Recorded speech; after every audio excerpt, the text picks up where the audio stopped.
Cathy Cress again, and I am back with my YouTube series, Geriatric Care 1, and we are doing Concierge Care. How in the world do you make your agency a concierge care agency?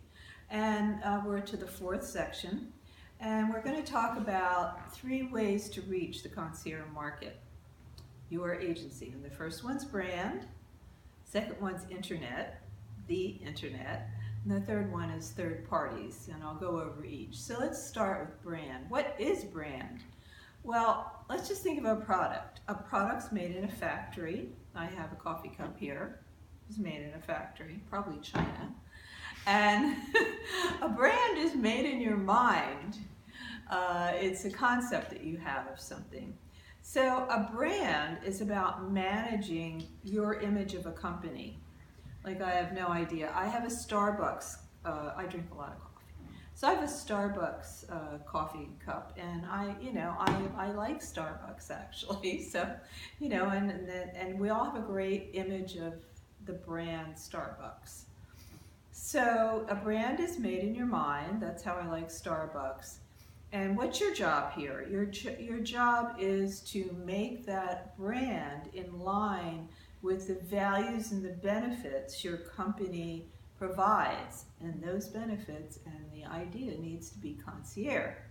So a brand manages expectations, and a concierge market expects concierge services. And so that's what you need to put in your brand.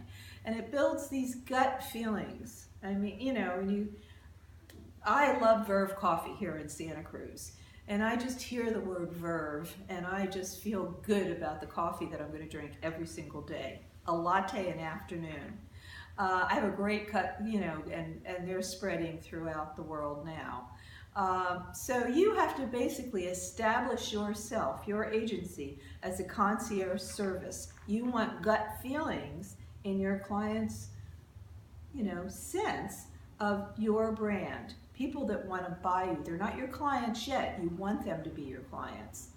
So what does a brand image benefits need to be? First of all, they need to be concierge, obviously. They need to be high-end, cruises down the Danube kind of gut feelings.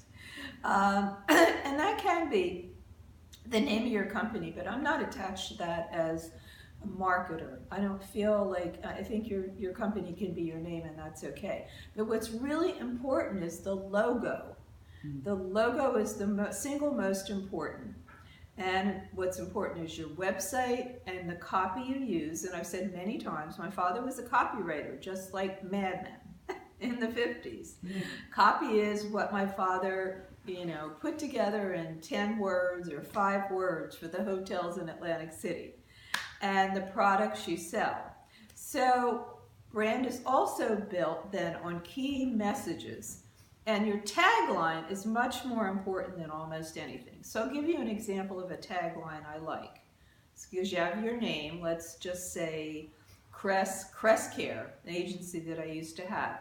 Cress Care, it's my name, so what? That's the name of the company. But the tagline would be important.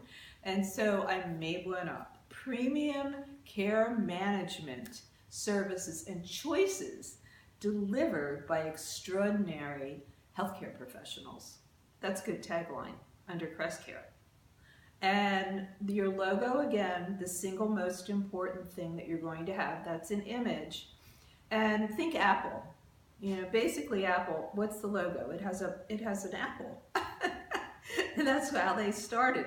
But their tagline made it all. And the tagline was, think different. And that set them apart to be, I think, one of the greatest retailers in the whole world right now. And indeed, Steve Jobs did think different. And you thought different when I've always used Apple, but I'm sure PC people don't see it that way. Let me give you some luxury brands. Rolex, you think, oh, gold watch, rich. Ralph Lauren, I think going down the Danube because he sponsors PBS shows. Valentino, the Ritz, Four Seasons, hotels, Viking cruises. They all exude concierge, and so that's what you want to do with all of those factors. So I'll see you next time. Always go to my website, cathycress.com, and this is a book that I wrote in 2010, but a lot of people don't know about it. Care Managers Working with the Aging Family, and it's now half price because I talked Jones and Bartlett into that, and it's affordable. So really check this out, because there's a whole chapter in here by Claudia Fine and Nick Newcomb, and Claudia and Nick actually started Senior Bridge, which is now Humana, and it's The Entitled Client. Well worth reading. So I'll see you next time.